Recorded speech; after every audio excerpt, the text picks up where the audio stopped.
We've been talking about origins. Where do we come from?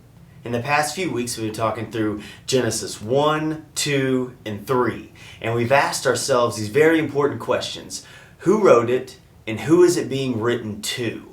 Genesis was being written to a culture that believed in many gods, and they believed that human life was absolutely worth sacrificing in order to appease the gods, to get what they want.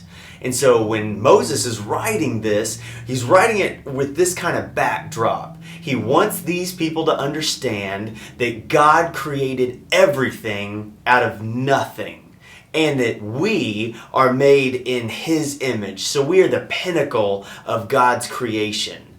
And so there's a purpose for each and every one of our lives. And Ben asked a very good question this past Sunday.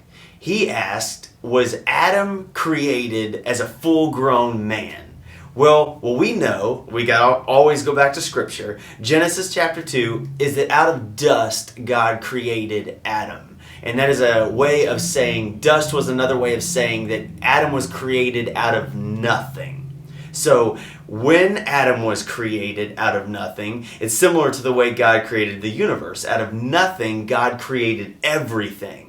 And so Adam, when he was created, was most likely, what we would assume, a full-grown adult. Why would we believe that? Well, if he was a baby, he would have had to have been taken care of. Babies are dependent on parents. And so when God created Adam, Adam had no parents. He wasn't created like you and I were created, where we had 9 months in our mother's womb. He was created out of the dust of the ground. Out of nothing, God created Adam. And he was a full-grown man. He would have been able to communicate with God, with his father, and also when God out of Adam created Eve, he created a language for them. Adam and Eve were able to communicate with each other, and God gave them all of these gifts. It's good to ask these questions, because when we ask those questions, we start to dig deeper into Scripture, and we understand that God's plan for each and every one of us is bigger